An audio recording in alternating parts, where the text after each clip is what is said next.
దేశంలో జరుగుతున్న ఎన్నికల్లో ఎవరు గెలుస్తారు, ఏ పార్టీకి అధికారం వస్తుంది, ఎన్ని సీట్లు వస్తాయి, ఇప్పుడు ఎక్కడ చూసినా ఇదే ప్రశ్న.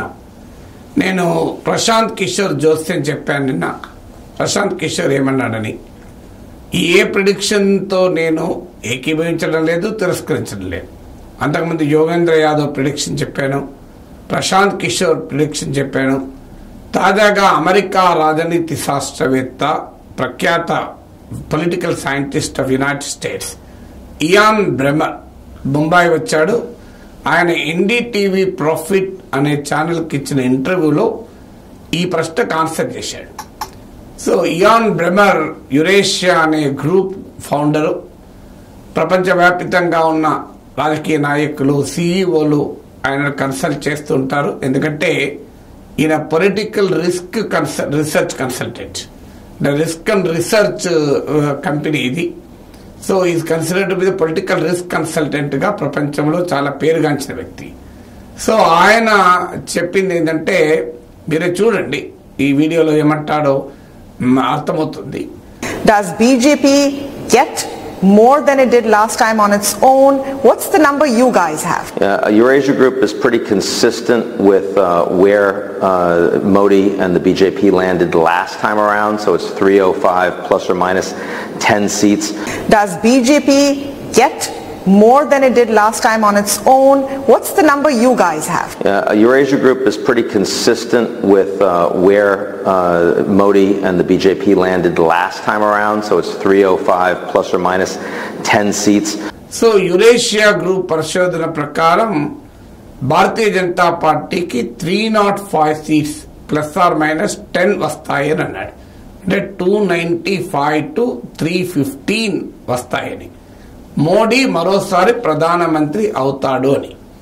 సో ఇందులో మీకు 2014లో బీజేపీకి 282 సీట్స్ వచ్చాయి.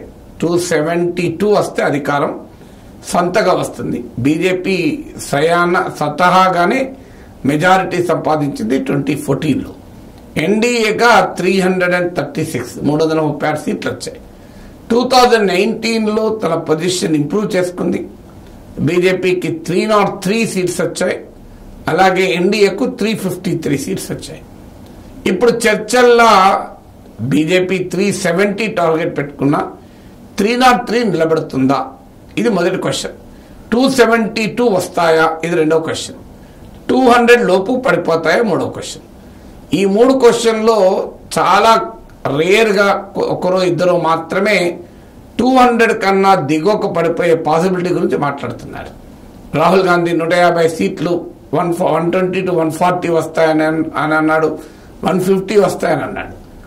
లేదు 2004 రిపీట్ అయినా ఆశ్చర్యపడాల్సింది లేదు అంటూ కొన్ని స్పెక్యులేషన్లు వస్తున్నాయి.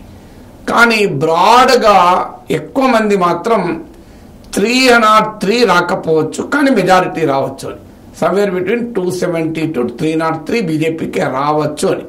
కొద్దిమంది ఆ మెజారిటీ కూడా రాకపోవచ్చు, 240 220 మధ్యలో ఉండొచ్చు అని. ఇప్పుడు యోగేంద్ర యాదవ్ కనీసం 70 సీట్లు బీజేపీకి తగ్గుతాయి, 70 సీట్స్. ఎన్డీఏకు 85 సీట్స్ తగ్గుతాయి అన్నారు.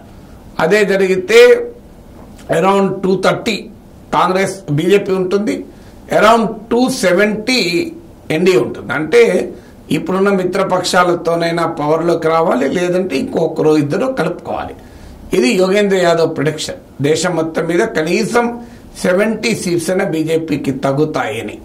సో యోగేంద్ర యాదవ్ ఈ ప్రిడిక్షన్ ఇచ్చి బీజేపీకి డెఫినెట్ గా 270 to 303 రావు, ఎట్టి బర్త్లో 370 అయితే ముచ్చటే లేదు, 272 కన్నా కూడా బిలో పడిపోవచ్చు, 200 కూడా రాకపోయినా ఆశ్చర్యపడాల్సింది లేదు.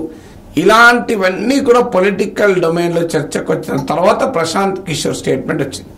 ప్రశాంత్ కిషోర్ బీజేపీకి ఇప్పుడున్న 303 నిలబడము లేదా అంతకన్నా ఎక్కువ వస్తాయి అంటూ స్టేట్మెంట్ ఇచ్చారు. ఇప్పుడు ప్రశాంత్ కిషోర్ తర్వాత ఇయాన్ బ్రెమర్ దాదాపు ప్రశాంత్ కిషోర్ చెప్పిందే చెప్పాడు. ప్రశాంత్ కిషోర్ -10 అల్లి ప్లస్ 303 ఆర్ ప్లస్ అన్నాడు. కానీ ఇయాన్ బ్రెమర్ 305 ప్లస్ ఆర్ -10 అన్నాడు. అంటే 295 కావచ్చు, 305 కావచ్చు. సో చూస్తుంటే ప్రశాంత్ కిషోర్ కన్నా కాస్త తక్కువనే ఇయాన్ బ్రెమర్ ప్రెడిక్షన్ ఉంది. అయితే ఇది ఒకవైపు నుంచేమో యోగేంద్ర యాదవ్ లాంటి వాళ్ళు ఇతరులు బీజేపీకి బాగా తగ్గుతాయి, మొదటి 5 దశల్లో బీజేపీకి దెబ్బతిన్నది, ఓటింగ్ పర్సెంటేజ్ తక్కువ ఉన్నాయి, ఇండియా కూటమి బలపడింది, కాంగ్రెస్ రివైవ్ అవుతోంది, ఇలాంటి వార్తలు వస్తున్న సందర్భంలో ఇంకా 2 ఫేజెస్ ఉన్నాయి. ఈలోగా ప్రశాంత్ కిషోర్, ఇయాన్ బ్రెమ్మర్ల స్టేట్మెంట్లు వచ్చాయి. సో ఇది ఒకవైపు వచ్చిన స్పెక్యులేషన్ కు కౌంటర్ స్పెక్యులేషన్ అనుకుందామా ఇండిపెండెంట్ గా, లేదా బీజేపీ మైండ్ మేనేజ్మెంట్ లో భాగమా ఇలాంటి స్టేట్మెంట్లు రావడము, ఇవన్నీ కూడా మనకు జూన్ 4 లోనే తెలవాలి.